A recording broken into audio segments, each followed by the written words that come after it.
Entire science department. The crystal chandelier cast dancing shadows across the marble floor of Whitmore University's historic Alumni Center as Dr. Margaret Parker pointed her manicured finger directly at my chest, her voice carrying across the crowded gala with surgical precision. "You're nothing but a common thief, Kate Miller, and everyone here knows it."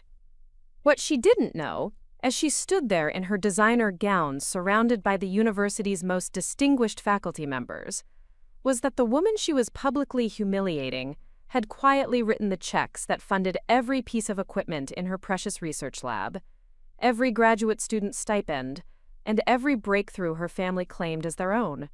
Before we jump back in, tell us where you're tuning in from, and if this story touches you, make sure you're subscribed, because tomorrow I've saved something extra special for you. The morning of the Founders Gala had started like any other Saturday in our Cambridge brownstone, with me carefully pressing James's dress shirt while he showered, making sure every detail of his appearance would meet his family's impossibly high standards.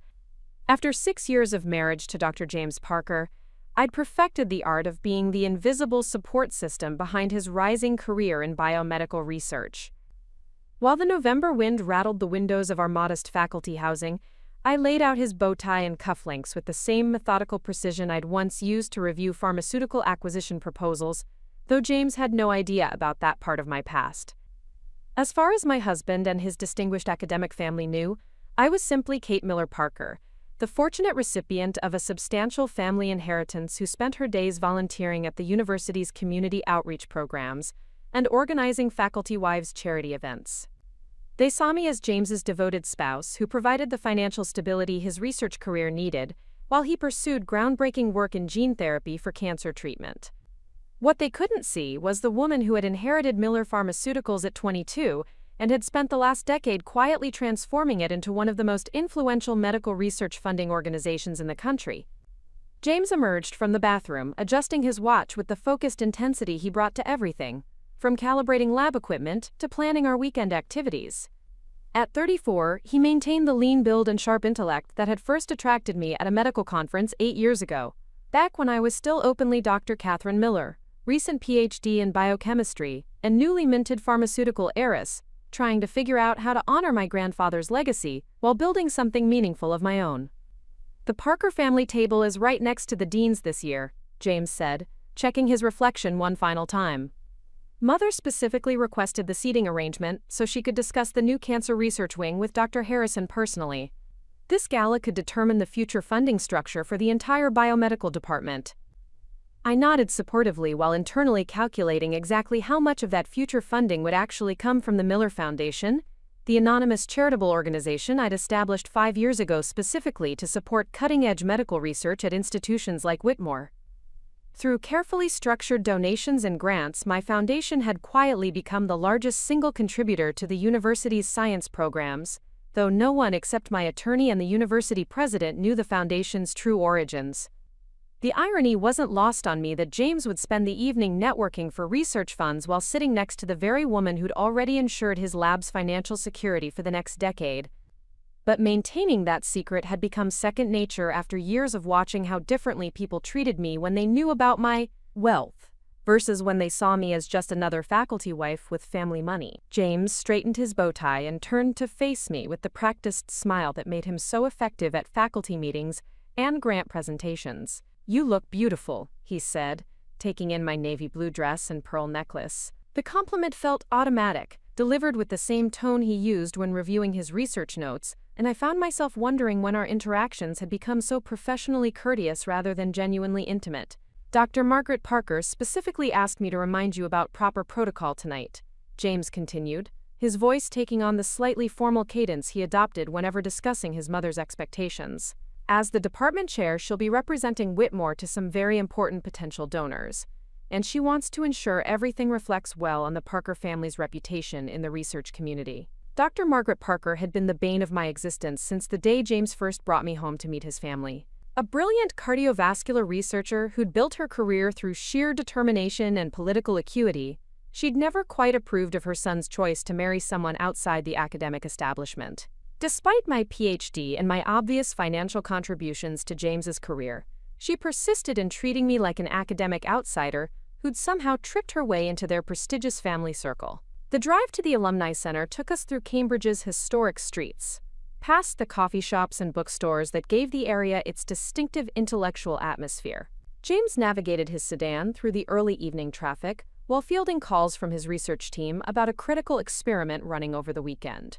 I watched the familiar landmarks pass by, each one carrying memories of the empire I'd built in secret while pretending to be nothing more than a supportive spouse. There was the corner building where I'd first met with Dr. Elena Rodriguez, Whitmore's president, to discuss anonymous funding opportunities that could support innovative research without the bureaucratic constraints that often hindered academic progress. The law office where I'd spent countless hours with Marcus Thompson, my attorney, structuring charitable donations that would maximize impact while maintaining absolute anonymity. The bank where I'd sat across from investment advisors, managing the portfolio that generated enough income to fund multiple university departments while living off what appeared to be simple inheritance dividends.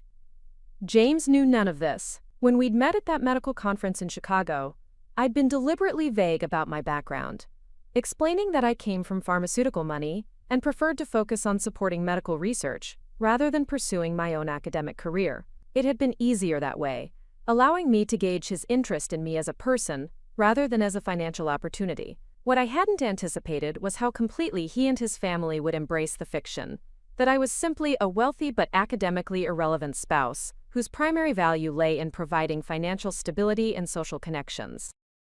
Over the years, that fiction had become increasingly suffocating, but I'd convinced myself it was protecting our relationship from the complications that might arise if James knew his wife was actually his professional superior in terms of both academic credentials and financial influence. Richard and Victoria will be presenting their latest research findings tonight, James mentioned as we pulled into the Alumni Center's circular drive.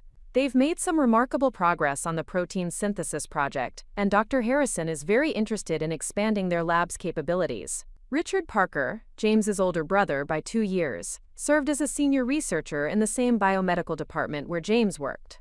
Brilliant and ambitious like all the Parker siblings, Richard had married Dr. Victoria Parker, a lab supervisor whose strategic mind had helped advance several important research projects over the past few years. Together they formed a formidable academic power couple whose work was regularly featured in prestigious medical journals. What James didn't know, and what I'd carefully avoided mentioning, was that Richard and Victoria's protein synthesis project was funded almost entirely by a Miller Foundation grant I'd personally approved 6 months ago. Their remarkable progress was built on equipment I'd purchased, research assistants I'd funded, and laboratory space I'd helped renovate through anonymous donations channeled through the university's development office. The valet approached James's side of the car, and I watched my husband's demeanor shift into what I privately thought of as his academic networking persona. Confident handshake, engaging smile, the kind of intellectual charm that made people want to collaborate with him on important projects. As the valet handed him the parking ticket, James slipped the young man a $20 bill, with the casual generosity of someone who believed his financial security came from his wife's family trust, rather than his wife's business empire. Dr. Elena Rodriguez greeted us personally as we entered the Alumni Center's grand foyer, her warm smile and professional demeanor masking the complex relationship we developed over the past 5 years. Elena was one of only 3 people who knew the true source of the Miller Foundation's funding, and we'd established careful protocols for maintaining my anonymity during public events. Dr. and Mrs. Parker, Elena said, extending her hand to James first before turning to me with the respectful but not overly familiar tone we'd practiced for occasions like this. Welcome to this year's Founders Gala. We're honored to have such dedicated supporters of Whitmore's research mission in attendance tonight. James beamed under the attention, clearly pleased that the university president had personally acknowledged our presence. Thank you, Dr. Rodriguez. Kate and I are always excited to support the university's important work, especially the biomedical research that's changing lives around the world. As Elena spoke about the evening's program and the recognition ceremony planned for major donors, I caught the subtle signals that only I would recognize. The way she positioned herself to include me in her direct line of sight, the discreet nod she gave to her assistant standing near the registration table, the security detail near the main entrance who acknowledged my presence with an almost imperceptible gesture. My staff was maintaining the carefully constructed illusion that I was simply another faculty spouse, while simultaneously ensuring my actual security and comfort as one of the university's most significant benefactors. The contradiction felt both amusing and exhausting, a reminder of how completely I'd compartmentalized my public and private identities. The grand ballroom had been transformed for the evening into an elegant showcase of Whitmore's academic excellence, with displays highlighting recent research breakthroughs positioned throughout the space and roundtables arranged to facilitate networking among the university's most influential supporters. James guided me through the cocktail reception with practiced ease, introducing me to colleagues and donors as his wife while positioning himself to make important professional connections. Kate volunteers extensively with our community outreach programs, James would explain when people asked about my involvement with the university. She has a wonderful way of connecting with people and understanding what the community needs from our research initiatives. The description was accurate as far as it went, but it frustrated me how completely it diminished my actual contributions. The community outreach programs James mentioned were ones I'd designed and funded, drawing on my pharmaceutical background to identify research priorities that would have the greatest impact on public health. The connections I'd made weren't just social networking, they were strategic relationships that helped direct. Preparing and narrating this story took us a lot of time, so if you are enjoying it, subscribe to our channel. It means a lot to us. Now back to the story. Funding toward the most promising scientific opportunities. Dr. Margaret Parker held court near the silent auction displays, surrounded by a circle of admirers that included several department heads and prominent donors. At 62, she remained an imposing figure whose silver hair and designer dress projected both academic authority and social sophistication. Her research on cardiovascular disease had earned international recognition, and her administrative skills had transformed Whitmore's biomedical department into one of the most respected programs in the country.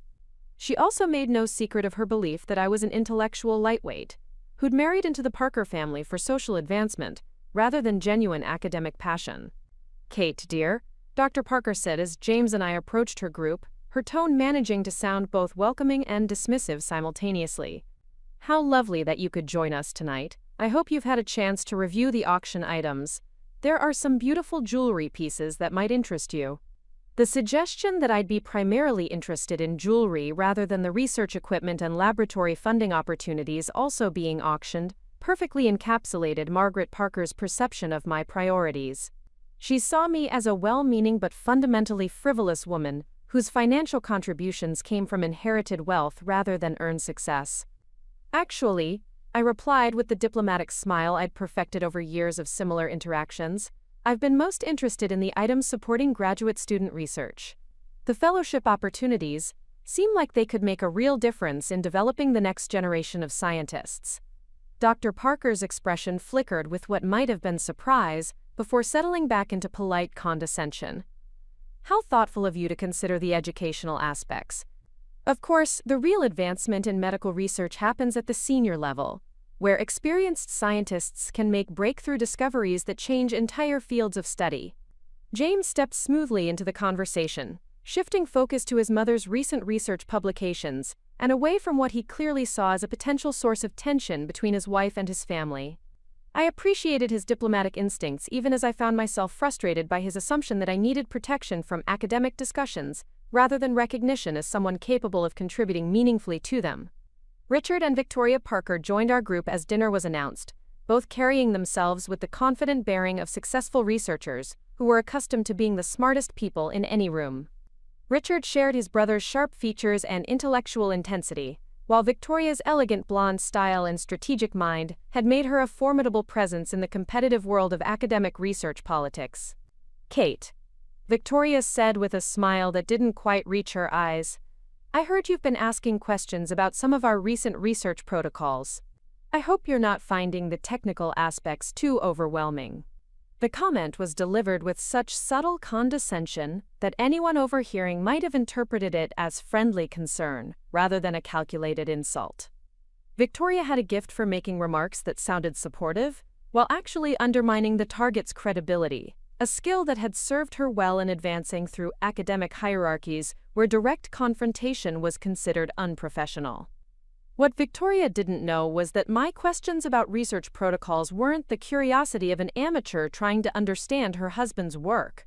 They were the inquiries of someone who held advanced degrees in biochemistry and pharmaceutical development, someone who'd spent years reviewing grant applications and research proposals, someone who could identify methodological flaws or innovative approaches with the expertise of a peer reviewer for major scientific journals. "I find the technical aspects fascinating," I replied carefully. "It's remarkable how much progress the department has made in protein synthesis research over the past year. The funding must have been quite substantial to support such advanced equipment and expanded laboratory space."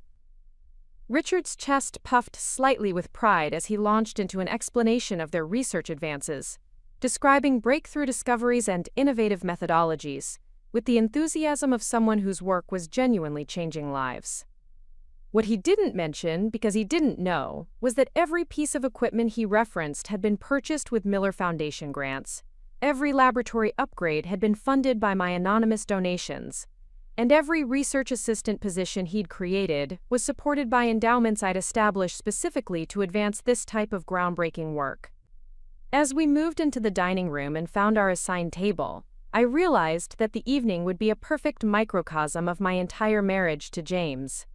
I would sit quietly while his family discussed research I'd funded, listen politely while they explained scientific concepts I understood better than they realized, and smile supportively while they positioned themselves as the intellectual leaders in fields where I was actually a major behind-the-scenes power. The Parker family table had been strategically positioned near the front of the ballroom, close enough to the stage that Margaret could easily network with the evening's speakers and honored guests. Our table mates included Dr. Harrison, the Dean of Sciences, along with several other department heads and their spouses. The conversation flowed easily among topics of research funding, recent scientific publications, and the political dynamics of academic advancement. James thrived in this environment, demonstrating the quick intellect and social skills that had made him successful in competitive academic circles. He could discuss complex research methodologies with Dr. Harrison, while simultaneously charming the dean's wife with humorous anecdotes about laboratory mishaps. Watching him work the table, I remembered why I'd fallen in love with him at that conference in Chicago, when his passion for medical research had seemed to offer the possibility of building something meaningful together. But as the evening progressed, I also noticed how completely he and his family had relegated me to the role of decorative spouse rather than intellectual equal. When the conversation turned to gene therapy innovations, James would summarize complex concepts for my benefit, as if I couldn't follow the technical discussion. When Dr. Harrison mentioned new funding opportunities, Margaret would change the subject to safer topics like university social events or community volunteer work. The most frustrating part was knowing that I could contribute more meaningfully to these discussions than anyone else at the table. My pharmaceutical background had given me insights into research commercialization that could benefit their academic work. My foundation's grant-making experience had taught me about funding strategies that could maximize research impact. My business connections could open doors to collaboration opportunities that would advance their scientific goals beyond anything they'd achieved independently. Yet I continued to smile and nod, asking the occasional polite question while internally calculating exactly how much of their research success was built on my hidden contributions. The protein synthesis project Richard kept describing had received $2.3 million in Miller Foundation support over the past 18 months. Victoria's laboratory upgrades had cost $850,000 in equipment purchases that I'd approved personally.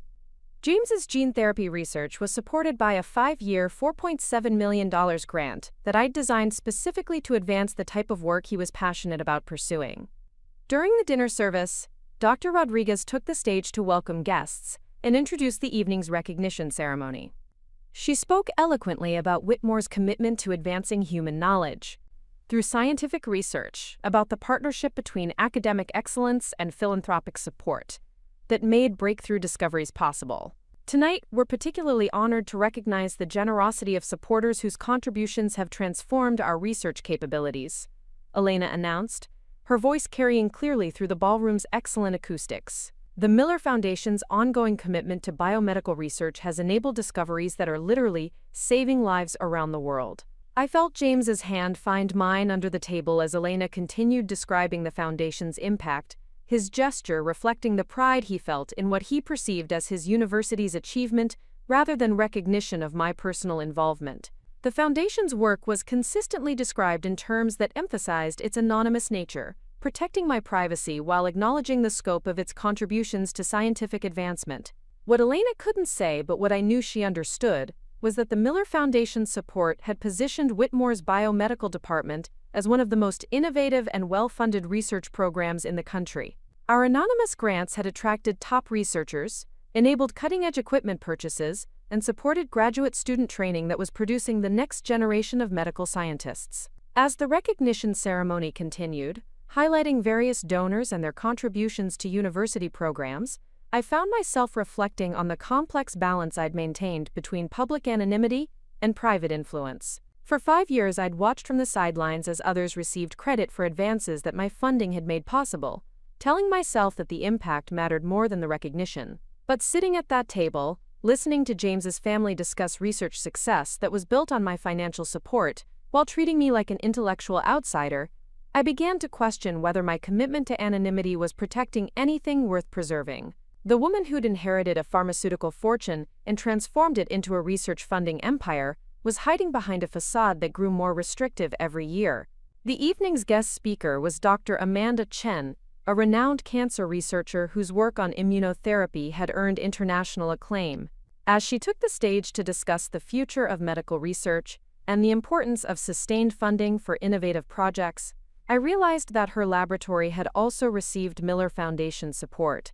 Though, like most grant recipients, she had no idea of the Foundation's true origins. Dr. Chen's presentation was brilliant, outlining breakthrough discoveries that were moving from laboratory research into clinical trials that could save thousands of lives. She spoke about the collaborative nature of modern scientific research, emphasizing how advances in one laboratory often built on discoveries from multiple institutions and funding sources.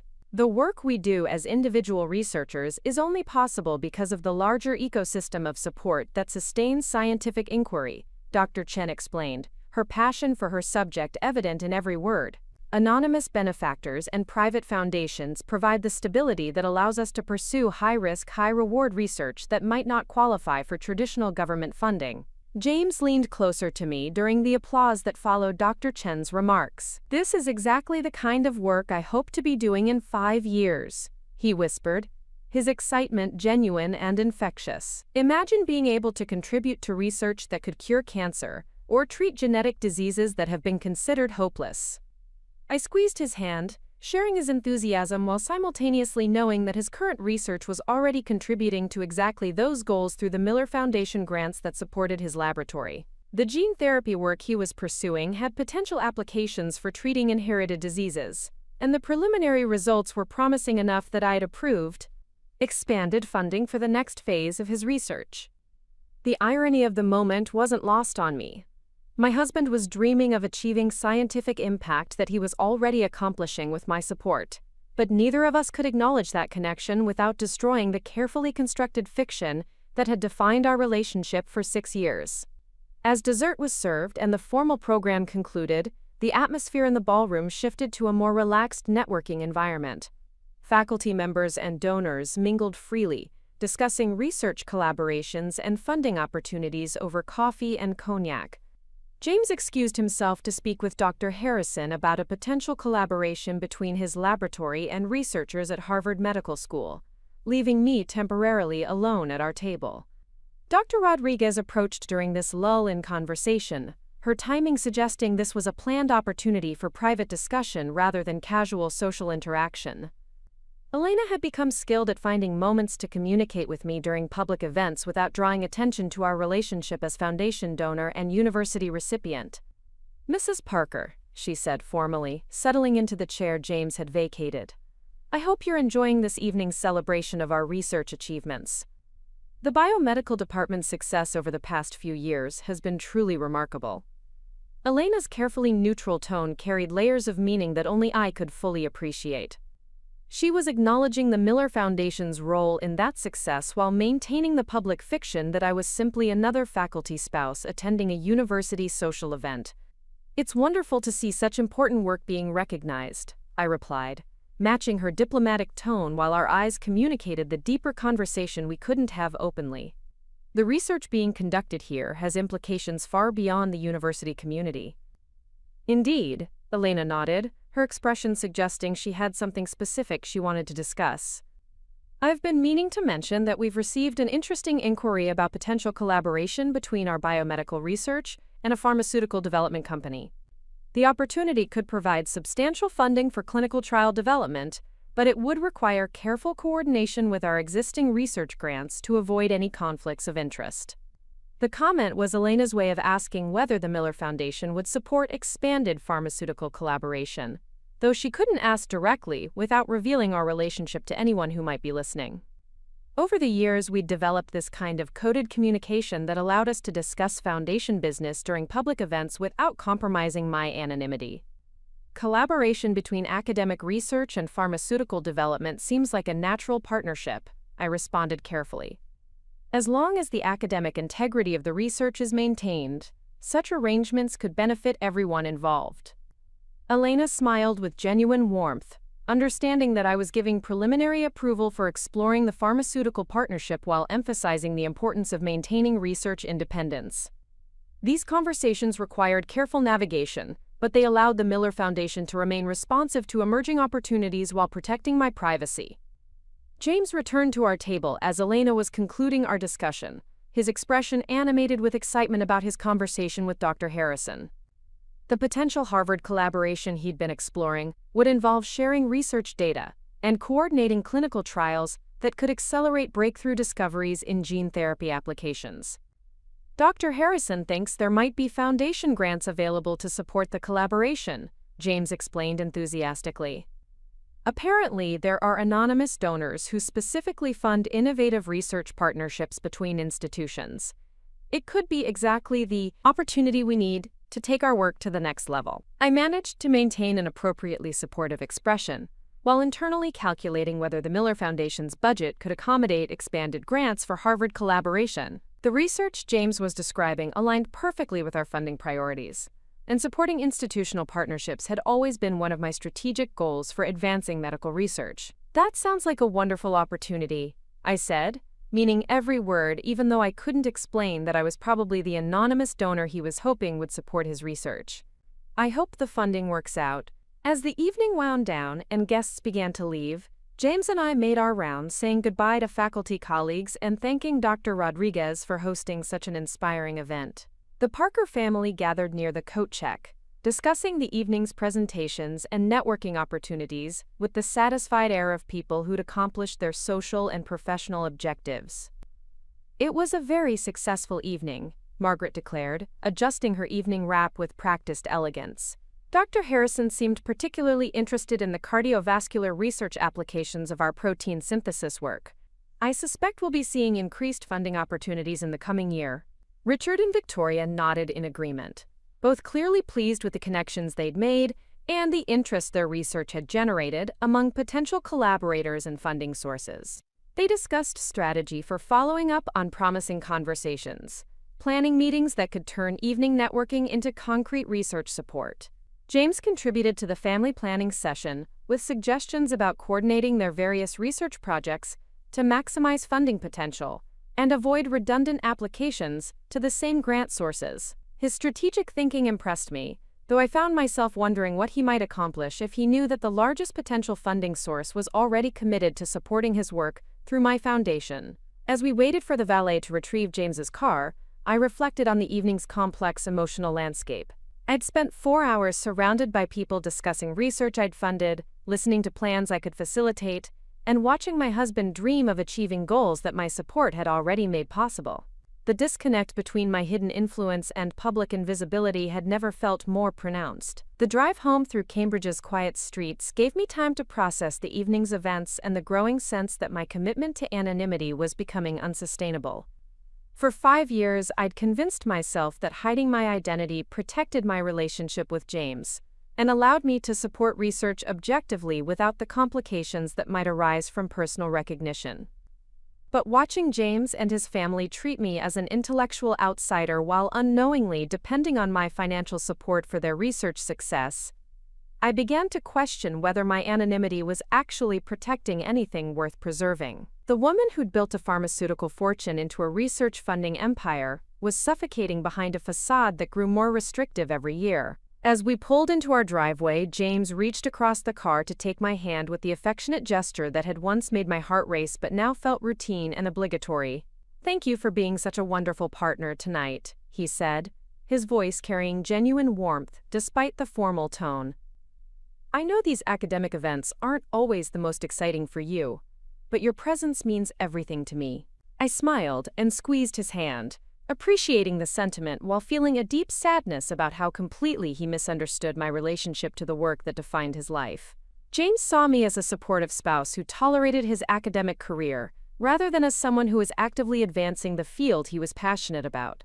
What I didn't know, as I fell asleep that night in our Cambridge brownstone, was that the forces I'd set in motion through years of anonymous funding were about to collide in ways that would shatter every carefully constructed fiction I'd built around my identity. The research success I'd enabled was attracting attention that would soon expose secrets I'd spent years protecting, and the family that had dismissed me as an intellectual lightweight was about to discover exactly who they'd been underestimating. The woman who'd hidden her true capabilities for 6 years was about to face a choice between continuing to live behind a diminishing facade or finally revealing the empire she'd built in the shadows of academia. And that choice would change everything. The following Monday morning arrived with the crisp clarity that only November in Cambridge could provide, and I woke to find James already dressed in his laboratory attire, checking his tablet with the focused intensity he brought to reviewing experimental data. Through our bedroom windows, the Charles River reflected the early sunlight like hammered silver, and I could hear the distant sounds of students making their way across campus for morning classes. "The protein synthesis results came in over the weekend," James said without looking up from his screen. "Richard and Victoria's team achieved a breakthrough that could revolutionize how we approach genetic disorders. Dr. Harrison wants to fast-track the research for publication in Nature." I sat up in bed, reaching for the silk robe draped across the nearby chair while processing this information. The protein synthesis project James was describing had been one of my most carefully monitored Miller Foundation investments, with quarterly progress reports crossing my desk through Marcus Thompson's law firm. The breakthrough he mentioned should have been documented in reports I'd already reviewed, yet I had no memory of seeing such significant results. "That's wonderful news," I replied, though something nagged at me about the timing. "When exactly did the results come in?" James finally looked up from his tablet, his expression carrying the excited energy that always accompanied major research developments. "Victoria called Richard around midnight on Saturday. Apparently, the final test sequences completed while we were at the gala, and the data analysis confirmed their hypothesis beyond what anyone expected. The timeline troubled me for reasons I couldn't immediately articulate. The Miller Foundation maintained strict oversight protocols for all major grants, requiring researchers to submit preliminary data before announcing significant discoveries. Victoria's team should have reported their breakthrough to the Foundation's review board before celebrating with family members or planning publications. I should get to the lab early," James continued, gathering his materials with the efficient movements of someone eager to begin an important day. "Dr. Harrison wants to review the complete data set before deciding how to proceed with publication and funding requests for the next phase." After James left for the university, I settled into my home office with coffee and my secure laptop, accessing the Miller Foundation's grant management system through encrypted connections that protected both my identity and our research partners' confidential information. The protein synthesis project file contained regular progress reports dating back 18 months, but the most recent entry was from 3 weeks ago, with no mention of imminent breakthroughs or completed test sequences. According to the Foundation's records, Richard and Victoria's team was still several months away from the critical experiments that would determine whether their theoretical approach could produce practical applications. The research timeline showed careful progression through preliminary phases, with major testing scheduled for early spring following additional safety protocols and methodology refinements. Yet James had described results suggesting the team had somehow accelerated their research by months while achieving outcomes that exceeded their original projections. The discrepancy between the Foundation's documented timeline and the Parker family's celebration of breakthrough discoveries demanded investigation. I called Marcus Thompson's law office, reaching his private line that bypassed normal receptionist screening. Marcus had served as my confidential attorney for 7 years, handling everything from Foundation legal structure to the complex trust arrangements that maintained my anonymity while ensuring proper oversight of charitable activities. "Kate," Marcus answered immediately, his voice carrying the alertness of someone accustomed to handling sensitive matters at any hour. "I was just reviewing the quarterly reports from Whitmore. Is this about the Parker family projects?" "Actually, yes," I replied, explaining the discrepancy between James's description of breakthrough results and the Foundation's documented research timeline. Either our oversight protocols failed to capture a major acceleration in their work, or something else is happening that we need to understand. Marcus was quiet for several moments, and I could hear him accessing computer files in the background. As my attorney and the Foundation's legal counsel, he maintained parallel documentation systems that tracked both grant compliance and potential issues that might require intervention. "Kate, I think you need to see something," Marcus said finally. "I've been monitoring some unusual activity related to the Parker family grants, but I wanted to gather more information before raising concerns.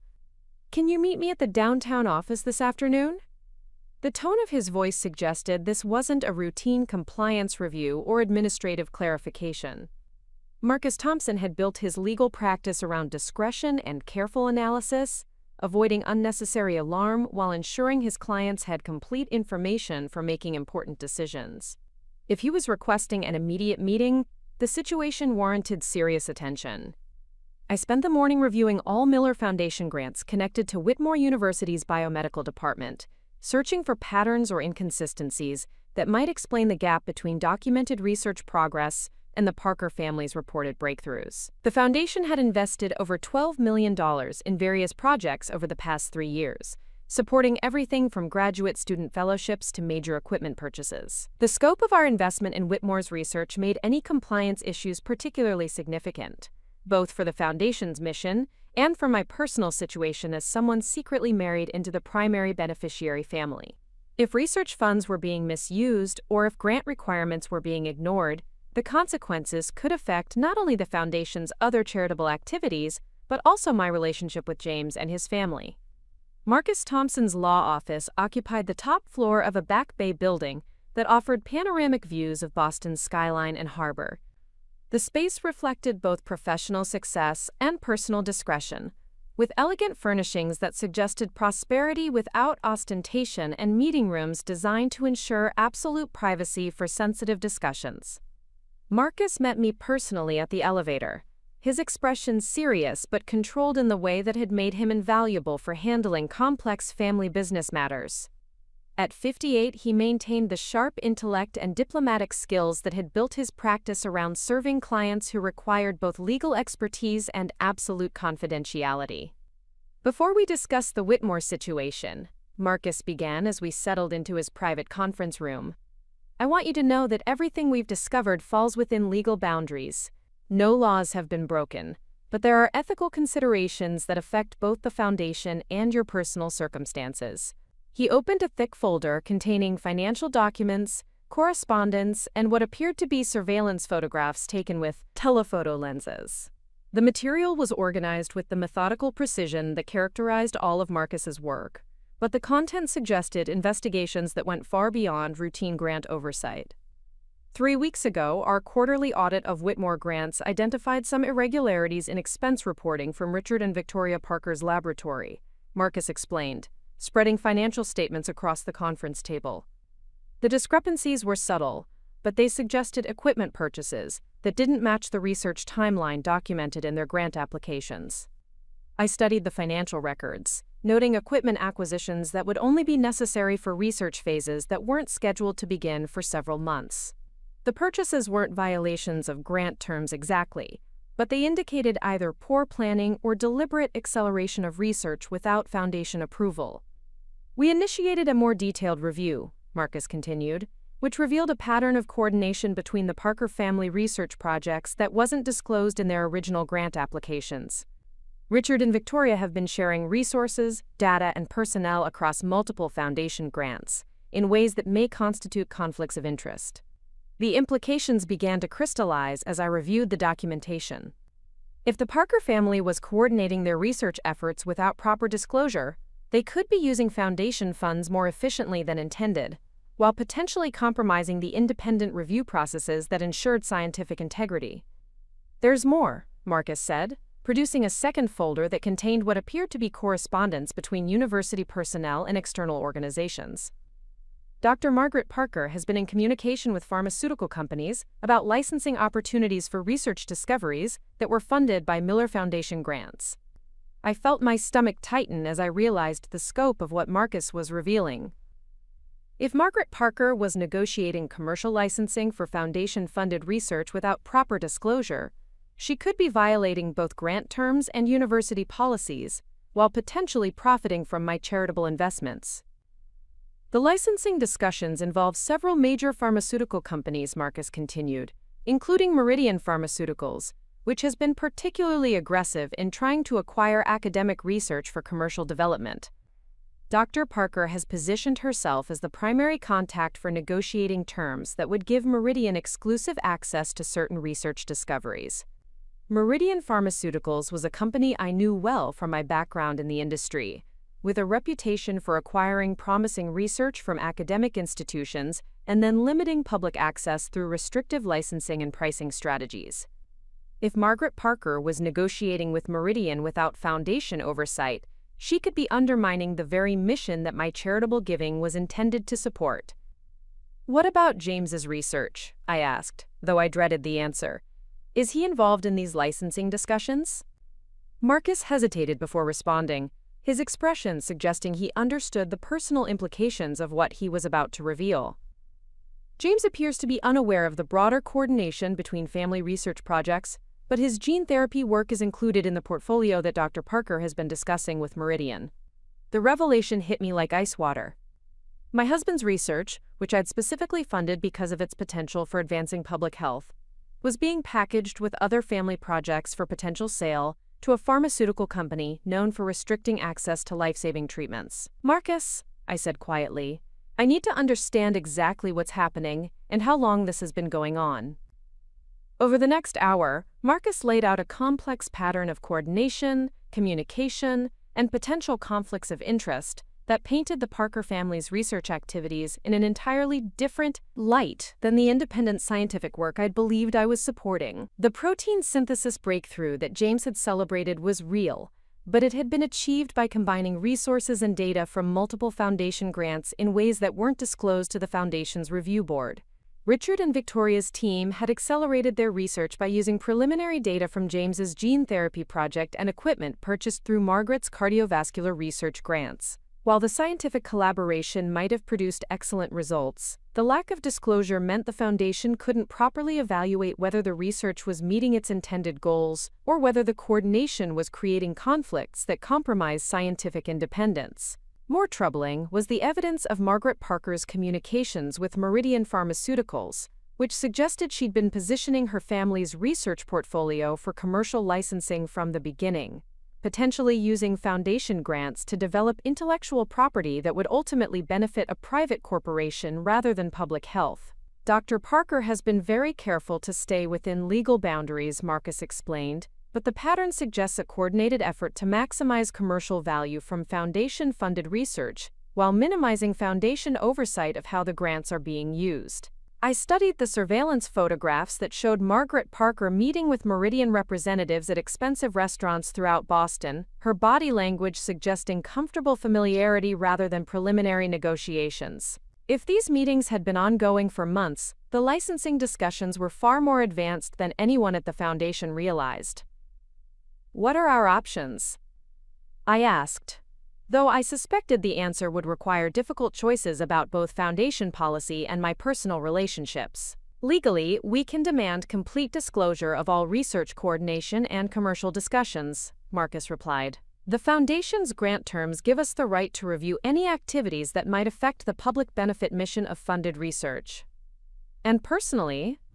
I asked, knowing that demanding such disclosure would inevitably reveal my identity as the Foundation's primary benefactor. Marcus leaned back in his chair, his expression reflecting the careful consideration he brought to complex personal and professional dilemmas. Kate, you've maintained your anonymity for 5 years by trusting that grant recipients would honor both the spirit and letter of Foundation agreements. The Parker family's activities suggest that trust may have been misplaced. The afternoon light streaming through the conference room windows cast long shadows across the documents spread before us, and I found myself thinking about the evening at the gala when I'd sat quietly while the Parker family discussed research success that was built on my funding. Their confidence in their achievements now seemed less like scientific pride and more like calculated performance designed to maintain access to resources they were using for purposes I'd never intended to support. "There's something else you need to know," Marcus said, producing a final folder that contained what appeared to be internal university correspondence. "Dr. Rodriguez has been asking questions about the Miller Foundation's oversight procedures. I believe she's beginning to suspect that the Parker family grants may not be operating according to standard protocols." Dr. Elena Rodriguez was one of only 3 people who knew my identity as the Foundation's benefactor, and her questions about oversight procedures suggested she'd noticed the same irregularities that had prompted Marcus's investigation. If Elena was concerned about grant compliance, the situation was serious enough to threaten both the Foundation's reputation and my personal anonymity. "What kind of questions?" I asked, though I suspected Elena's concerns were probably well-founded given what Marcus had uncovered. "She's been requesting detailed documentation of grant approval processes and asking about the Foundation's procedures for monitoring research coordination between multiple grant recipients," Marcus explained. "Dr. Rodriguez understands the importance of maintaining your anonymity, but she also has responsibilities to the university that may require addressing compliance issues." The complexity of the situation was becoming clear. Elena Rodriguez needed to ensure that Whitmore University's research activities met both institutional standards and Foundation requirements, but addressing the Parker family's coordination and commercial discussions might require revealing details that could compromise my anonymity. Meanwhile, the Parker family appeared to be operating under the assumption that their research activities were beyond scrutiny because of their family connection to the Foundation's anonymous benefactor. They had no idea that their coordination was being monitored, or that their commercial discussions were documented by the very person they assumed would never discover their activities. "Marcus," I said finally, "I need a complete analysis of all Parker family activities that may have violated Foundation grant terms, and I need recommendations for addressing the situation while protecting the Foundation's mission." "And your anonymity?" Marcus asked, though his tone suggested he already understood that maintaining my secret identity might no longer be possible. I looked out at Boston's skyline, thinking about the empire I'd built through careful planning and strategic anonymity, and the personal relationships I'd maintained by hiding my true identity and capabilities. For 5 years, I'd convinced myself that anonymity protected both my charitable work and my marriage from complications that might arise if people knew the full scope of my influence. But the Parker family's willingness to exploit what they saw as my ignorance, while potentially undermining the Foundation's mission, suggested that my anonymity had become a liability rather than an asset. The woman who'd funded breakthrough research while pretending to be an uninformed faculty wife was discovering that her carefully constructed facade had enabled exactly the kind of abuse she'd hoped to prevent. "I think it's time for some people to learn exactly who they've been dealing with," I said quietly. Marcus nodded with the satisfied expression of someone who'd been waiting for his client to reach this conclusion. "I'll prepare a complete dossier of Parker family activities and Foundation compliance issues. How do you want to proceed with disclosure?" The question required careful consideration. Simply revealing the compliance violations to Dr. Rodriguez would address the Foundation's immediate concerns, but might not adequately protect future research from similar exploitation. Confronting the Parker family directly would reveal my identity, but could prevent them from continuing activities that violated both Foundation agreements and university policies. I want documentation that will allow the Foundation to address compliance issues while ensuring the Parker family understands the consequences of their coordination and commercial discussions, I decided. If they've been taking advantage of what they perceived as my ignorance, they need to learn that their assumptions were incorrect. Over the next several hours, Marcus and I developed a strategy for addressing the Parker family's activities that would protect the Foundation's mission, while forcing accountability for their undisclosed coordination and commercial negotiations. The approach would require revealing my identity as the Foundation's benefactor, ending 5 years of carefully maintained anonymity. But as I reviewed the evidence of how the Parker family had exploited their access to Foundation resources, while treating me as an intellectual lightweight unworthy of inclusion in research discussions, I realized that my anonymity had been protecting people who didn't deserve protection, while preventing me from ensuring that my charitable investments achieved their intended goals. The woman who'd hidden her success for her husband's comfort was about to discover that her husband's family had been systematically undermining the very work she'd funded to support his career. The Foundation benefactor who'd trusted grant recipients to honor both the spirit and letter of charitable agreements was learning that trust without oversight enabled exactly the kind of exploitation she'd established the Foundation to prevent.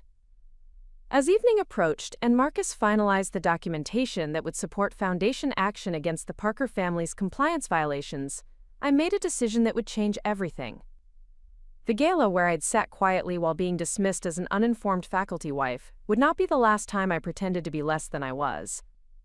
The next time the Parker family gathered to discuss research success built on my funding, they would discover exactly who had been financing their achievements and what consequences awaited those who violated the trust of someone they'd systematically underestimated. The woman who'd spent 6 years hiding her empire was about to step into the light, and the family that had dismissed her as intellectually insignificant was about to learn that their assumptions had been catastrophically wrong. The Foundation that had operated in secrecy would soon demand accountability from grant recipients who'd forgotten that charitable funds came with both opportunities and obligations. Tomorrow would bring conversations that would shatter the comfortable fiction that had defined my marriage and reveal the true cost of maintaining secrets that protected people who didn't deserve protection. The anonymous benefactor was about to become very visible, and the Parker family's research empire was about to discover that their foundation relied on someone far more powerful than they'd ever imagined. The second annual Spring Research Symposium arrived with Cambridge's characteristic unpredictable weather, alternating between brilliant sunshine and threatening clouds that seemed to mirror my own emotional state as I prepared for what would become the most consequential evening of my academic marriage. 3 months had passed since Marcus Thompson and I had uncovered the full scope of the Parker family's coordination of Foundation-funded research, and tonight's event would serve as the perfect venue for revealing truths that had been hidden far too long. Unlike the autumn gala where I'd sat quietly while being dismissed as an intellectually insignificant faculty wife, tonight I would attend as Dr. Catherine Miller, invited guest speaker and newly public face of the Miller Foundation for Medical Research.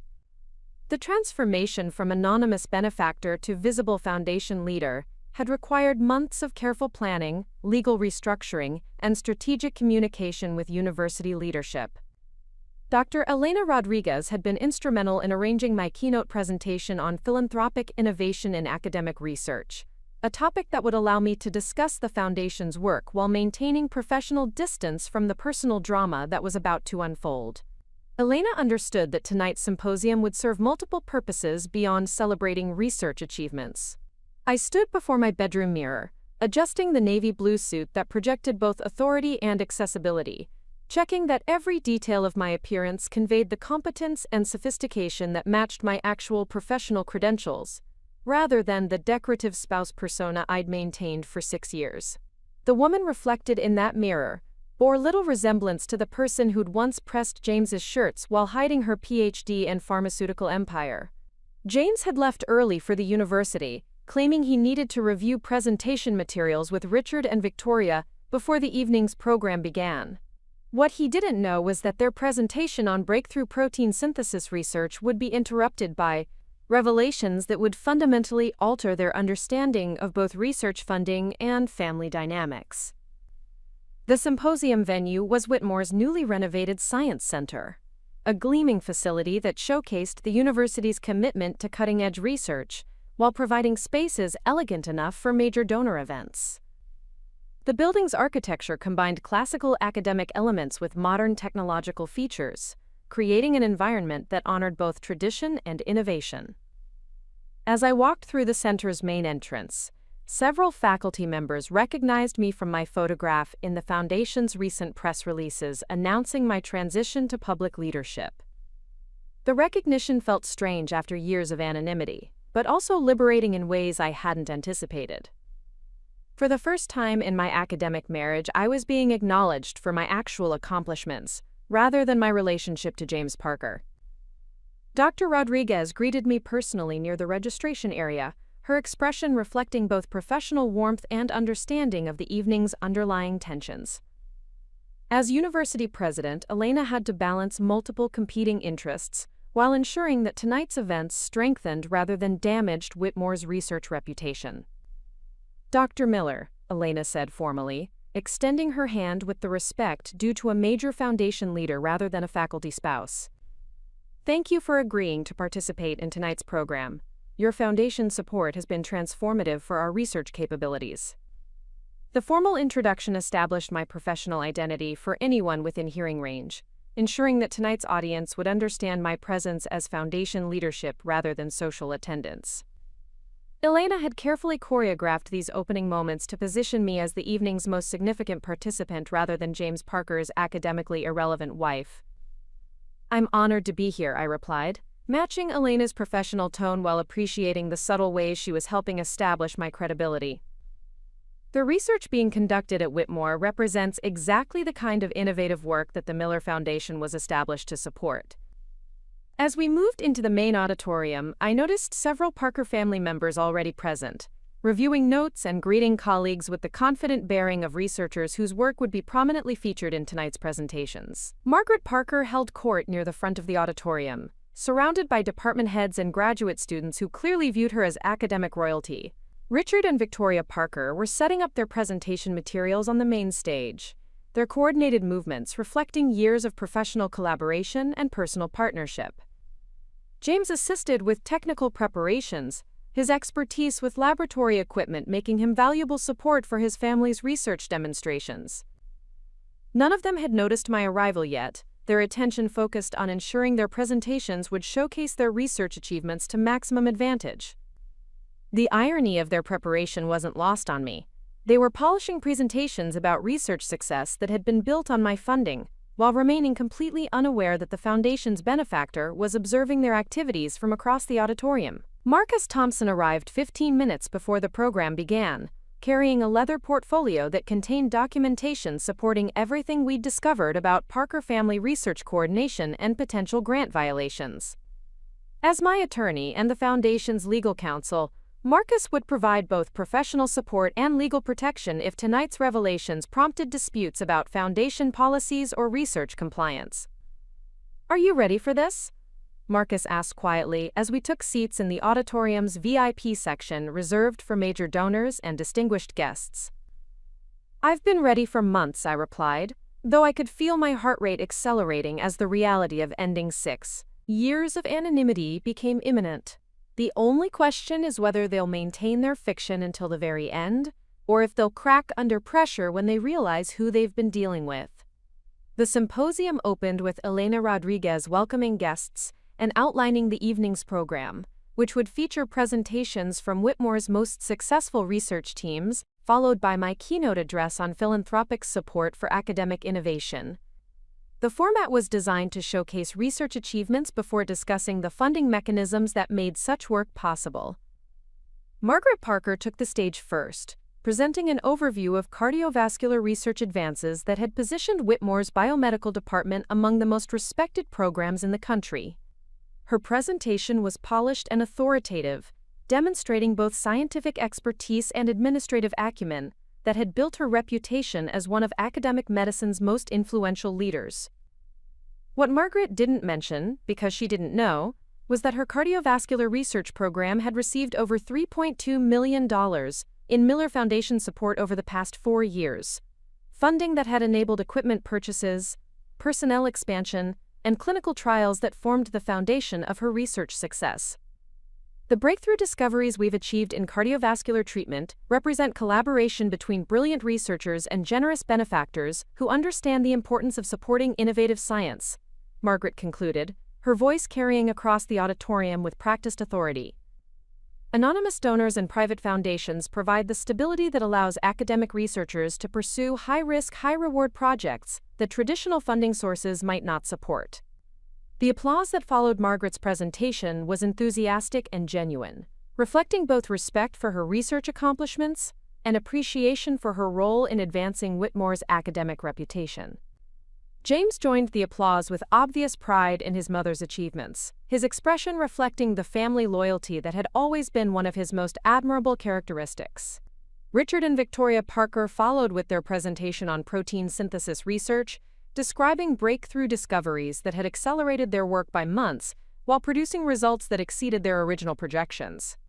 Their scientific collaboration was impressive, demonstrating both individual expertise and coordinated teamwork that had maximized research impact. The protein synthesis applications we've developed have potential implications for treating genetic disorders that have been considered untreatable, Victoria explained, her presentation slides showing molecular structures and treatment pathways that represented genuine scientific advancement. The research timeline was accelerated through strategic coordination with related projects, allowing us to achieve critical breakthroughs ahead of our original schedule. The mention of strategic coordination made my pulse quicken, as this was the first public acknowledgement of the research integration that Marcus had documented in his investigation. Victoria's casual reference to coordination suggested she was either unaware that such integration required Foundation approval or confident that Foundation oversight was insufficient to detect undisclosed collaboration. James concluded the family presentations with an overview of gene therapy research that positioned his work as the foundation for future breakthroughs in treating inherited diseases. His presentation was passionate and articulate, demonstrating both scientific expertise and genuine commitment to advancing medical treatment for conditions that caused tremendous human suffering. The gene therapy applications we're developing represent the convergence of multiple research streams, James explained, gesturing toward slides that showed treatment protocols and clinical trial designs. The work builds on protein synthesis advances and cardiovascular research insights, creating integrated approaches that could revolutionize how we treat genetic disorders. As James described research integration that spanned all three Parker family projects, I realized that their coordination was even more extensive than Marcus had documented. They weren't just sharing resources and data between related grants.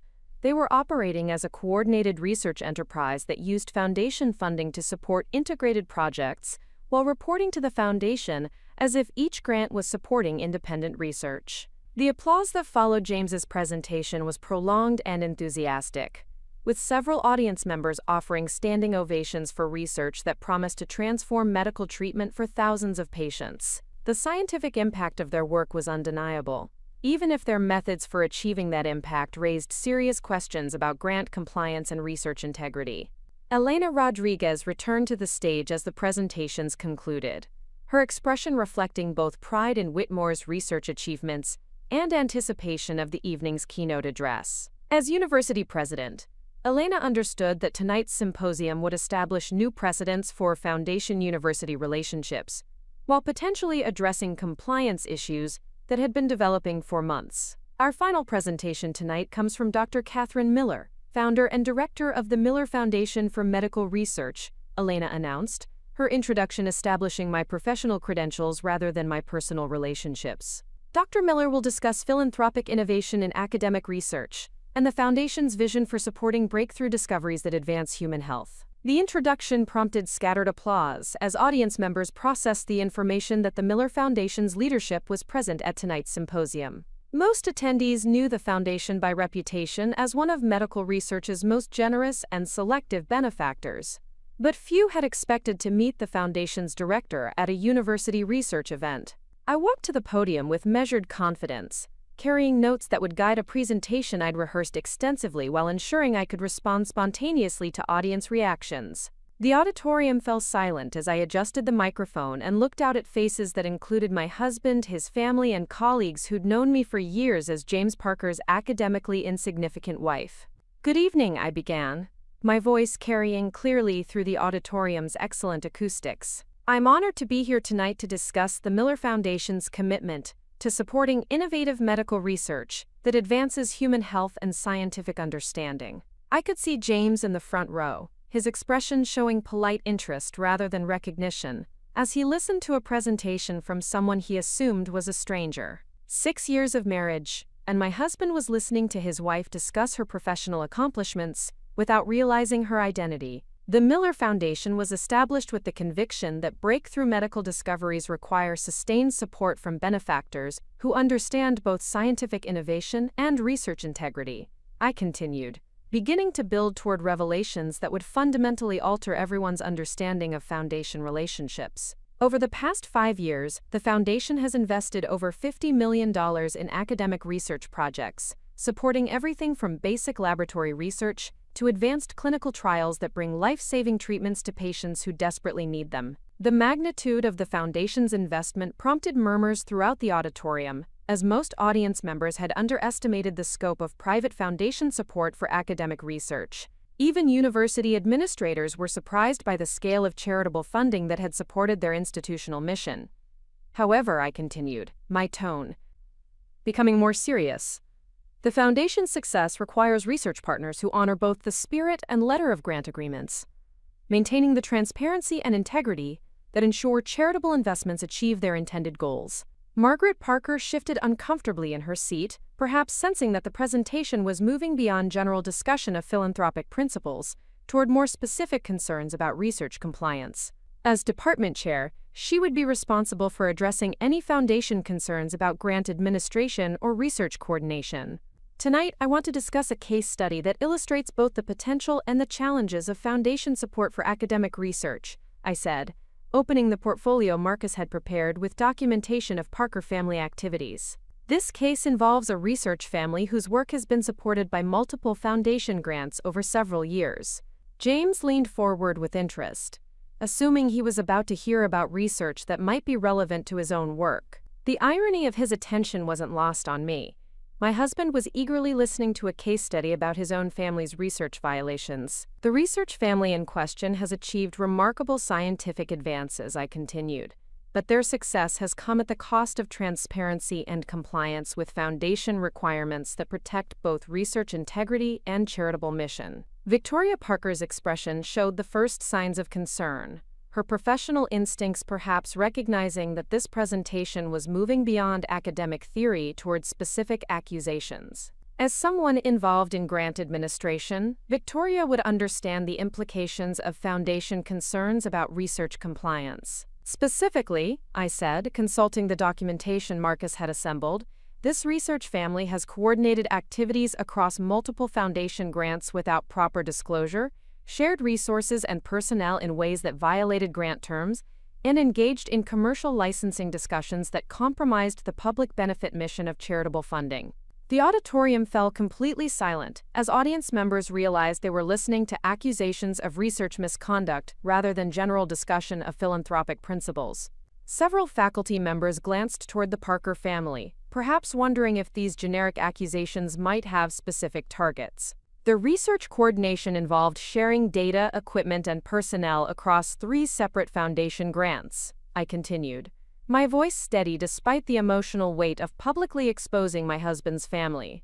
The grants were awarded based on applications that described independent research projects, but the actual work involved integrated collaboration that should have been disclosed to foundation review boards. Margaret Parker stood abruptly, her expression showing both anger and professional concern about public accusations that could damage both personal and institutional reputations.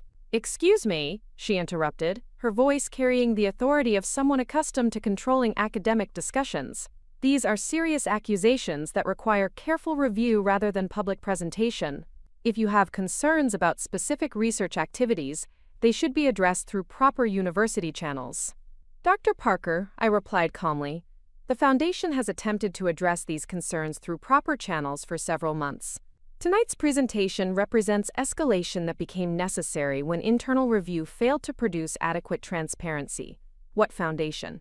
Margaret demanded, her professional composure beginning to crack as she realized the presentation involved specific, rather than hypothetical concerns. Which research family are you discussing? I looked directly at Margaret Parker, then at Richard and Victoria, and finally at James, whose expression showed growing confusion as he began to suspect that tonight's presentation might involve people he knew personally. The Miller Foundation for Medical Research, I said clearly, and the research family consists of Dr. Margaret Parker, Dr. Richard Parker, Dr. Victoria Parker, and Dr. James Parker of Whitmore University's Biomedical Research Department.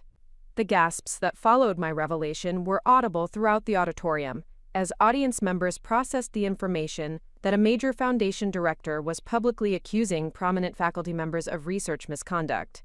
James stared at me with complete incomprehension, unable to reconcile the professional presentation with his assumptions about foundation leadership. Furthermore, I continued, the Miller Foundation has documented evidence that Dr. Margaret Parker has been negotiating commercial licensing agreements with Meridian Pharmaceuticals without foundation approval, potentially violating both grant terms and university policies regarding intellectual property developed with charitable funding. Margaret Parker's face cycled through several emotions as she struggled to understand how a foundation director could have such detailed knowledge of her private business discussions. Those negotiations are preliminary discussions that don't affect research integrity, she said defensively. The foundation has no authority over potential commercial applications of completed research. Actually, I replied, consulting Marcus's documentation, foundation grant terms specifically require disclosure of any commercial discussions involving research funded by charitable donations. The Miller Foundation maintains intellectual property oversight for all grants, specifically to ensure that publicly beneficial research isn't restricted through exclusive licensing agreements. Victoria Parker joined her mother-in-law standing in front of the auditorium, her expression showing both professional concern and personal indignation about public accusations that could damage her research reputation. "This is completely inappropriate," Victoria declared. "Academic presentations aren't the proper venue for airing disputed foundation policies." "You're absolutely right," I agreed, standing up from behind the podium and moving closer to the Parker family group. "Academic presentations aren't the proper venue for these discussions. The proper venue would have been foundation review meetings that should have occurred months ago when the coordination first began." "What coordination?" James called out, his voice reflecting genuine confusion about accusations he didn't understand. "Mother, Richard, Victoria, what is she talking about?" I looked at my husband, feeling a deep sadness about the innocence that had protected him from understanding his family's activities, while simultaneously enabling their misconduct. "James," I said gently, "your family has been coordinating their research projects using Miller Foundation grants without foundation approval. They've shared resources, personnel, and data across multiple grants while reporting to the foundation as if each project was independent research." "That's impossible," James replied immediately. "Foundation grants have strict oversight requirements that prevent exactly that kind of coordination. Any sharing between projects would have to be documented and approved." "Unless," I said quietly, "the grant recipients believed that foundation oversight was inadequate to detect undisclosed coordination. Or unless they assumed that the foundation's benefactor was too uninformed to understand research compliance requirements." Margaret Parker stepped closer to the podium, her expression showing dawning recognition that tonight's confrontation involved more than generic foundation concerns. "Who are you?" she demanded, her voice carrying both authority and growing alarm. "What's your real connection to the Miller Foundation?" I looked around the auditorium at faces that included university administrators, faculty colleagues, and graduate students who'd known me for years as James Parker's decorative spouse. Elena Rodriguez nodded encouragingly from her position near the stage, understanding that the moment for complete revelation had arrived. "My name is Dr. Catherine Miller," I said clearly, "and I am the founder, primary benefactor, and director of the Miller Foundation for Medical Research. I inherited Miller Pharmaceuticals at 22 and transformed it into a medical research funding organization specifically to support the kind of innovative work being conducted at institutions like Whitmore University." The silence that followed my revelation was complete and profound, broken only by the sound of James Parker's chair hitting the floor as he stood up abruptly, his expression showing shock that bordered on disbelief. "That's impossible," James said, his voice barely audible in the silent auditorium. Kate doesn't have a PhD. She inherited family money and volunteers with community programs. She doesn't know anything about medical research or pharmaceutical companies. Actually, I replied, feeling the weight of 6 years of deception lifting from my shoulders. Dr. Catherine Miller graduated summa cum laude from Harvard with a PhD in biochemistry, inherited controlling interest in Miller Pharmaceuticals, and has spent the past decade building one of the most influential medical research funding organizations in the country. James stared at me with complete incomprehension, struggling to reconcile the woman he'd married with the professional credentials I was claiming. "Kate," he said weakly, "what are you talking about? This doesn't make any sense." Margaret Parker's face had gone completely white as she realized the full implications of my revelation. For 3 years, she'd been dismissing her daughter-in-law as an intellectually insignificant faculty wife, while simultaneously receiving millions of dollars in research funding from that same woman's charitable foundation. "Dr. Parker," I said, addressing Margaret directly, "you've spent our entire family relationship treating me as an academic outsider who didn't deserve inclusion in research discussions. What you didn't know was that the woman you dismissed as intellectually irrelevant was actually funding the research you discussed." "The Protein Synthesis Project," Richard said suddenly, his voice showing dawning understanding of the evening's revelations. "The gene therapy research, the cardiovascular studies. You're saying you funded all of it?" "The Miller Foundation has invested $8.7 million in Parker family research over the past 4 years, I confirmed, consulting Marcus's documentation. "Every piece of equipment in your laboratories, every graduate student stipend, every clinical trial you've conducted has been supported by foundation grants that you've administered without proper transparency or coordination approval." Victoria Parker looked around the auditorium with growing alarm as she realized that hundreds of colleagues and university administrators were witnessing public accusations that could destroy her research reputation. "This is libel," she declared. "You can't make public accusations about research misconduct without due process or legal representation." Marcus Thompson stood up from his seat in the VIP section, carrying his portfolio with legal documentation that supported every accusation I'd made about Parker family activities. "Dr. Parker," Marcus said formally, "I'm Marcus Thompson, legal counsel for the Miller Foundation. We have extensive documentation of research coordination and commercial discussions that violate foundation grant terms. This presentation represents formal notification of compliance violations that require immediate remediation." The presence of legal counsel confirmed that tonight's revelations involved more than academic disagreements about research policy. The Parker family was facing formal accusations from a major foundation, with legal representation that suggested potential civil or criminal consequences for grant violations.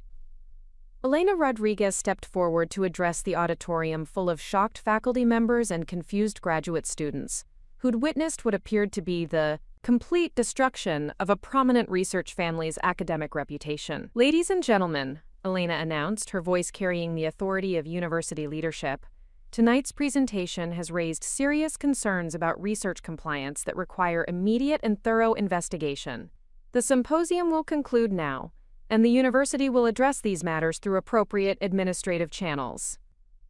As audience members began filing out of the auditorium, many casting curious glances toward the Parker family group that remained frozen near the stage, I realized that 6 years of carefully maintained deception had been shattered in less than 30 minutes. The woman who'd hidden her pharmaceutical empire while pretending to be an academically irrelevant faculty wife had revealed herself as one of medical research's most influential benefactors. The family that had dismissed her as intellectually insignificant while exploiting her charitable funding was about to discover exactly what consequences awaited grant recipients who violated the trust of someone they'd systematically underestimated. James remained standing beside his overturned chair, staring at me with an expression that combined shock, confusion, and growing understanding of how completely he'd misunderstood the woman he'd married.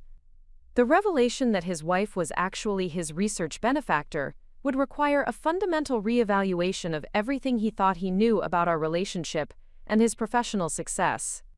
The anonymous foundation leader had become very visible, and the Parker family's research empire was about to discover that their charitable funding came from someone far more powerful and far less forgiving than they'd ever imagined.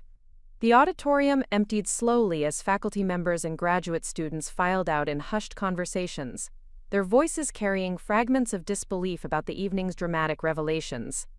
Within 20 minutes, only the core participants remained, the Parker family standing in stunned cluster near the overturned chair, Marcus Thompson organizing legal documents at a nearby table, Dr. Rodriguez conferring quietly with university administrators, and myself, finally free from the exhausting performance of pretending to be less than I was. James hadn't moved since my revelation, his body language frozen in the shock of discovering that his wife of 6 years was not only a fellow PhD, but the secret benefactor whose funding had supported his entire research career. The man who'd spent our marriage explaining scientific concepts to me as if I were an intelligent but ultimately frivolous socialite was struggling to reconcile that condescending behavior with the reality that I held both advanced biochemistry credentials and control over one of medical research's most influential funding organizations. Margaret Parker broke the silence first, her voice carrying the controlled fury of someone whose carefully constructed world had collapsed in public view. "This is preposterous," she declared, though her tone lacked the authority that usually characterized her professional pronouncements. "Catherine Miller is James's wife, not some pharmaceutical heiress with a secret foundation. This entire presentation is an elaborate hoax designed to embarrass our family."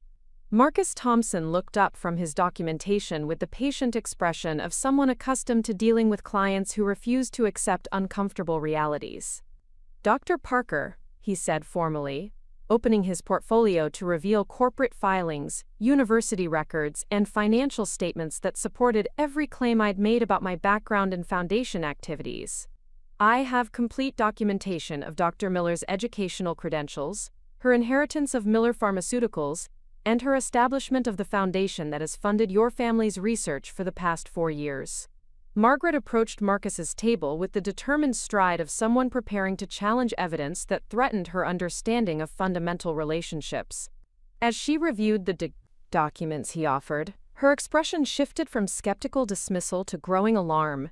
As official university letterhead, corporate filings, and foundation tax returns confirmed the impossible truth that her academically dismissed daughter-in-law was actually one of the most powerful figures in medical research funding. "This says Kate graduated summa cum laude from Harvard," Margaret said weakly, holding up transcripts that documented my doctoral studies in biochemistry. She published 6 papers in prestigious journals before she was 25. She served on grant review boards for the National Science Foundation. "Dr. Catherine Miller's academic credentials are impeccable," Marcus confirmed, producing additional documentation that traced my progression from doctoral research through pharmaceutical inheritance to foundation leadership. Her biochemistry expertise and business acumen made her uniquely qualified to identify promising research opportunities and provide strategic funding that maximizes scientific impact.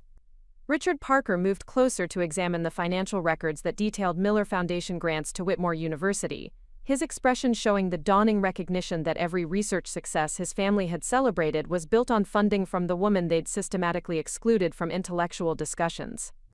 $8.7 million, Richard said, his voice barely audible as he processed the scope of foundation investment in Parker family research. "Kate funded everything.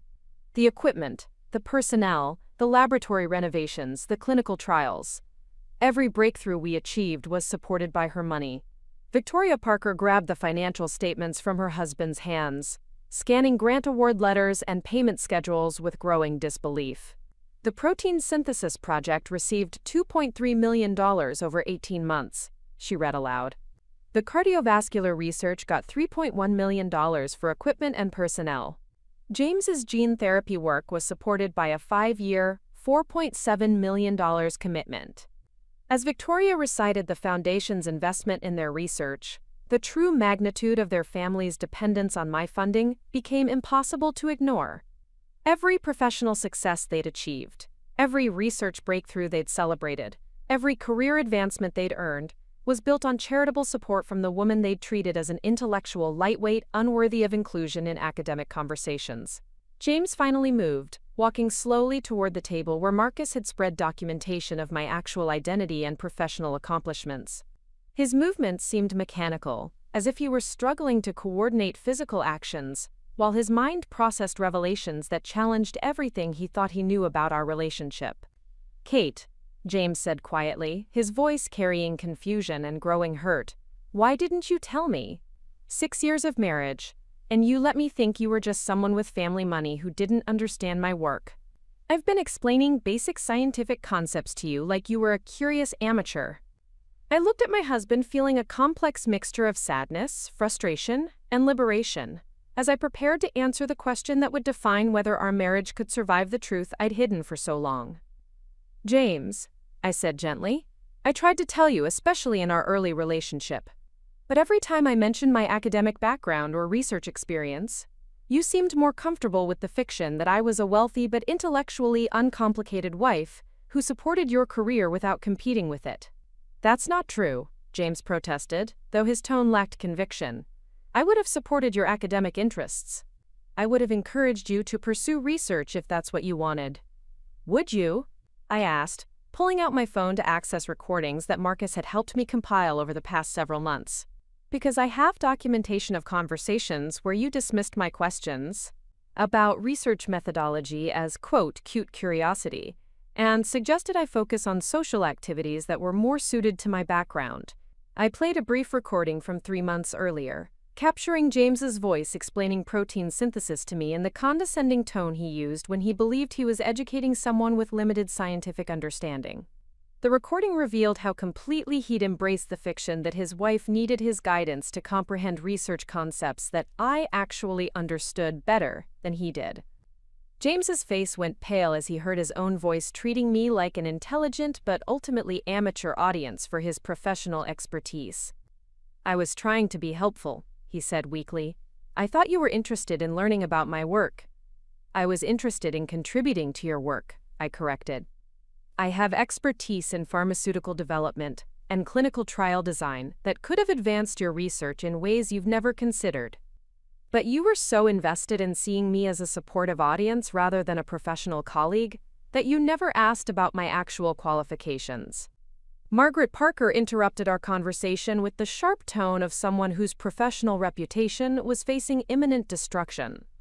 "Even if these documents are authentic," she said, gesturing toward Marcus's evidence, "that doesn't justify public accusations of research misconduct without due process or legal representation." "Actually," Dr. Rodriguez interjected, approaching our group with university administrators who'd remained to witness the evening's conclusions, "the Miller Foundation's concerns about research coordination and commercial licensing represent serious compliance issues that require immediate university investigation." Elena's tone carried the authority of institutional leadership combined with personal disappointment about activities that had apparently violated both foundation agreements and university policies. As president, she had responsibilities to multiple constituencies that included protecting Whitmore's academic reputation while ensuring that research activities met both legal and ethical standards. "Dr. Parker," Elena continued, addressing Margaret directly, "the university will need to review all correspondence between your family's research projects and external organizations, particularly any discussions about commercial licensing that weren't disclosed to the grants office." Margaret's expression showed growing alarm as she realized that university investigation would expose the full scope of her negotiations with Meridian Pharmaceuticals, discussions she'd conducted without proper disclosure to either the foundation or university administration. "Those were preliminary conversations about potential future opportunities," she said defensively. "No commitments were made." Marcus Thompson produced a second portfolio containing copies of email exchanges, meeting schedules, and preliminary licensing agreements that documented months of detailed negotiations between Margaret Parker and Meridian representatives. "Dr. Parker," Marcus said formally, "these communications suggest negotiations that go far beyond preliminary discussions about potential opportunities." The email exchanges revealed planning sessions, financial projections, and intellectual property valuations that indicated Margaret had been preparing to license Parker family research to Meridian for exclusive commercial development. The negotiations had progressed to draft contracts that would have given Meridian control over treatments developed with Miller Foundation funding, potentially restricting public access to life-saving medical advances. Furthermore, Marcus continued consulting legal briefs that outlined Foundation policies. These licensing discussions violate specific grant terms that require Foundation approval for any commercial development of research funded by charitable donations. Richard Parker examined the email evidence with growing dismay, recognizing that his mother's commercial negotiations had jeopardized not only their Foundation funding but potentially their entire academic careers. "Mother," he said quietly, "you didn't tell us about these licensing discussions. We had no idea you were negotiating with pharmaceutical companies." "I was protecting our family's research interests," Margaret replied, though her defensive tone suggested she understood that her unilateral negotiations had created problems that extended far beyond family dynamics. Meridian offered substantial financial support for expanded research if we could guarantee exclusive access to our discoveries. "Using Foundation-funded research," I interjected, my voice carrying the authority of someone whose charitable investments had been exploited for private gain. "Dr. Parker, you've been negotiating to sell exclusive rights to medical advances that were developed with Miller Foundation grants specifically intended to ensure public benefit rather than private profit." The distinction was crucial for understanding the ethical violations that went beyond simple grant non-compliance. The Miller Foundation had invested in Parker family research specifically to advance public health through accessible medical treatments. But Margaret's licensing negotiations would have transferred that publicly funded research to a private corporation known for restricting access through high pricing and exclusive patents. Elena Rodriguez stepped forward with university security personnel who'd been standing discreetly near the auditorium exits throughout the evening's confrontation. "Dr. Parker," Elena announced formally, "effective immediately, the university is suspending your administrative authority pending a complete investigation of research compliance and commercial licensing activities." Margaret's face showed shock at the speed with which her academic career was unraveling. "You can't suspend me without faculty review and due process," she protested. "I have tenure and administrative contracts that protect my position." "Tenure protects academic freedom," Elena replied calmly. "But it doesn't protect against research misconduct or violations of grant agreements that could jeopardize the university's relationship with major funding sources." University security approached Margaret with the professional courtesy due to a senior faculty member, while making clear that her access to laboratory facilities and administrative systems would be immediately restricted pending investigation outcomes. The woman who'd entered the evening as department chair was leaving as a suspended administrator facing potential criminal charges for grant fraud. Victoria Parker watched her mother-in-law's removal with growing panic about her own involvement in research coordination that had apparently violated Foundation requirements. "I wasn't involved in the licensing negotiations," Victoria said desperately. "My coordination with Richard's project was just efficient resource sharing between related research areas."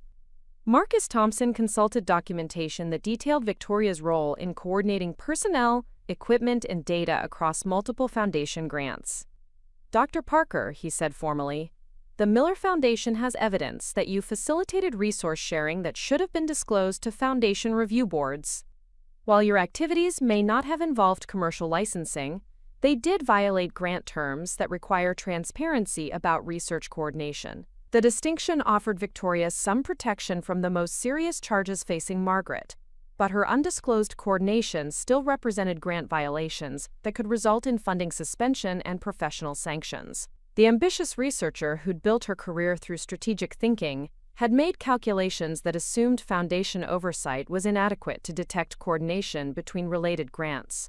James remained silent throughout the discussions of his family's research violations. His attention focused on processing the personal betrayal that had shattered his understanding of our marriage. "Kate," he said finally, "I need to understand why you hid this from me. If you're really Dr. Catherine Miller, if you really have all these credentials in this foundation, why did you pretend to be someone else?" The question deserved an honest answer, though I suspected James wouldn't appreciate the truth about how his behavior had encouraged my deception. "James," I said carefully, "I hid my identity because you and your family made it clear that you preferred me as a supportive spouse, rather than a professional equal. Every time I tried to engage with your research intellectually, You redirected the conversation to safer topics that didn't challenge your role as the family's scientific expert. But I love you, James protested, his voice showing genuine confusion about how love could coexist with the systematic deception I'd maintained throughout our marriage. I wanted to protect you from the stress and competition of academic careers. I thought I was being considerate. You were being condescending, I corrected gently. James, you never asked about my educational background because you assumed it wasn't relevant. You never inquired about my professional interests because you believed I didn't have any. You never wondered how someone with family money could afford to support your research career because you were comfortable with the fiction that I was just a wealthy socialite. Marcus Thompson approached with final documentation that would determine the immediate consequences for the Parker family's research activities. Dr. Miller, he said formally, the Foundation's Board of Directors has authorized me to implement immediate remediation measures for grant violations. I nodded, understanding that the Foundation's response to Parker family misconduct would establish precedents for addressing similar violations by other grant recipients. What are the board's recommendations? I asked, though I'd participated in developing the remediation strategy during emergency foundation meetings over the past several weeks. All Parker family grants are suspended immediately pending complete audit of research activities and commercial discussions, Marcus announced, consulting legal documents that outlined Foundation policies for addressing grant violations. Dr. Margaret Parker's grants are terminated permanently due to undisclosed commercial licensing negotiations that violated Foundation mission requirements. The financial implications were devastating for Parker family research. The immediate suspension of $8.7 million in Foundation funding would halt their current projects, force layoffs of research personnel, and potentially end clinical trials that were showing promising results for treating genetic disorders. Richard and Victoria Parker's grants may be reinstated following complete disclosure of coordination activities and implementation of enhanced oversight procedures, Marcus continued. James Parker's gene therapy research will be reviewed independently since he appears to have been unaware of family coordination and commercial discussions. The distinction recognized that James had been manipulated by his family rather than actively participating in grant violations, though his ignorance of their activities raised questions about his leadership capabilities and attention to collaborative relationships that should have been obvious to someone working closely with family members. Elena Rodriguez stepped forward to address the immediate administrative consequences for Whitmore University's handling of the compliance violations. The university will implement enhanced oversight procedures for all Foundation grants, she announced, and will be conducting comprehensive review of research coordination policies to prevent similar violations in the future. The university's response reflected understanding that institutional changes were necessary to rebuild trust with major funding sources while protecting Whitmore's reputation for research integrity. Elena's leadership during the crisis would be crucial for maintaining relationships with other philanthropic organizations that might question the university's oversight capabilities. James looked around the nearly empty auditorium, taking in the scattered presentation materials, overturned furniture, and legal documents that represented the complete destruction of his family's research empire and his understanding of our marriage.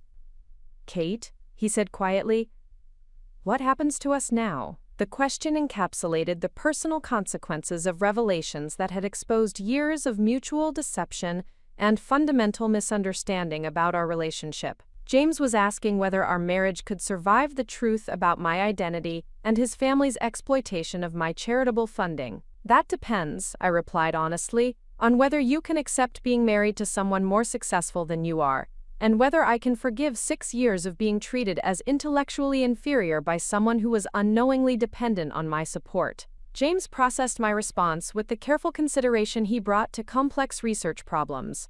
Recognizing that our relationship would require complete reconstruction based on honest acknowledgement of my actual identity and capabilities. I want to try, he said finally.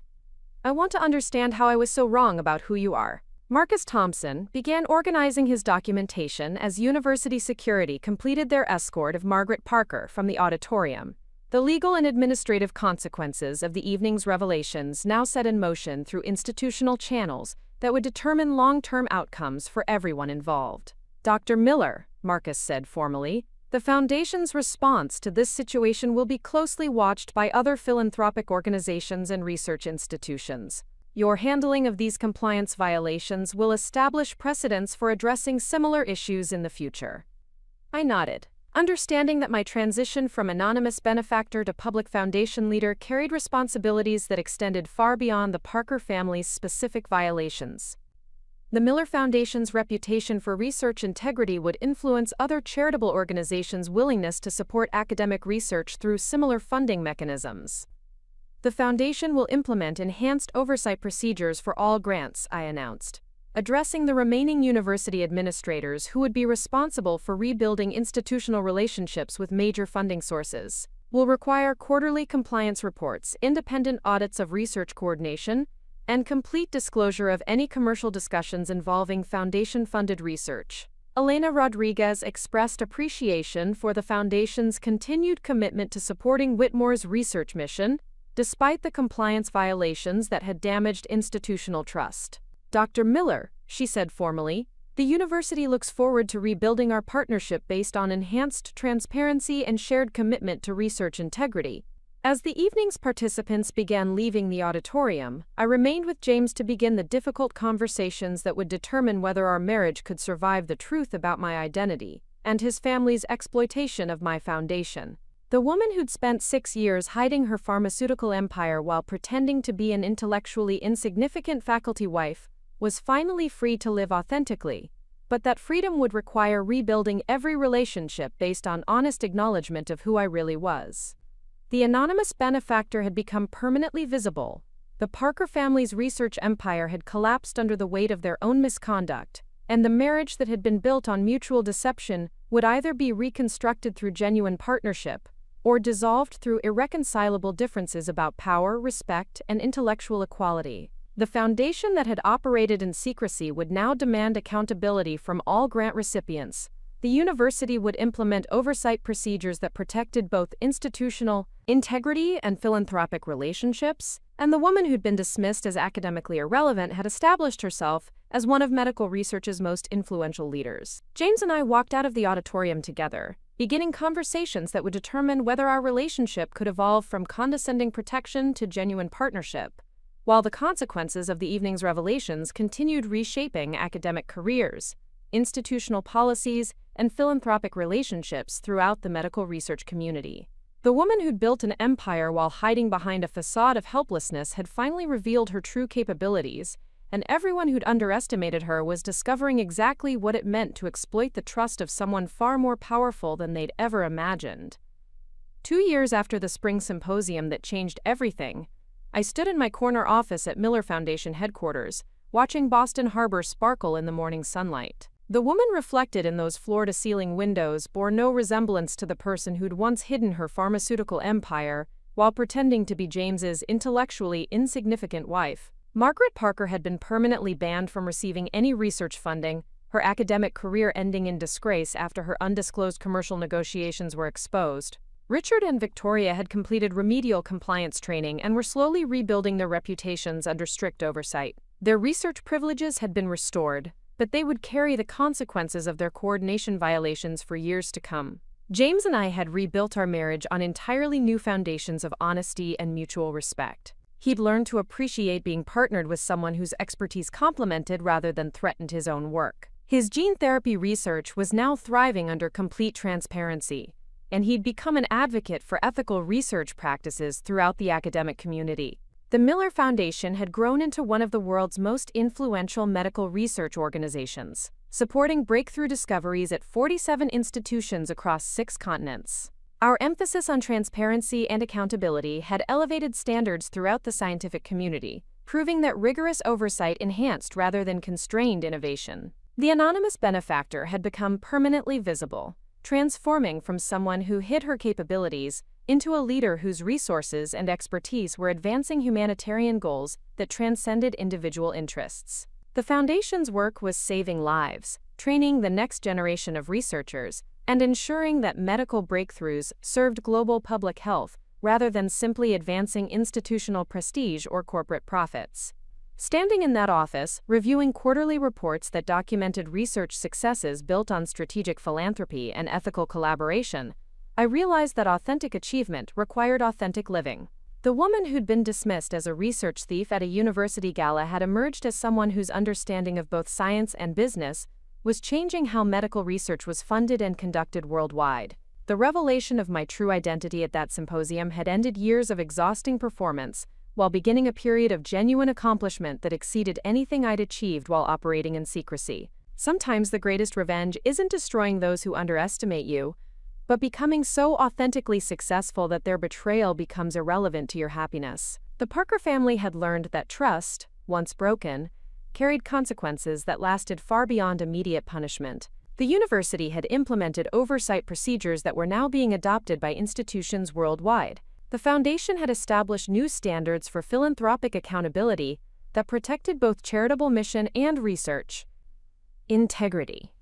Most importantly, I discovered that hiding extraordinary capabilities to make others comfortable was a betrayal of both personal potential and the people whose lives could be improved through strategic use of resources and expertise. The medical breakthroughs enabled by foundation funding were reaching patients who desperately needed innovative treatments, proving that authentic leadership could create impact impossible to achieve through anonymous giving.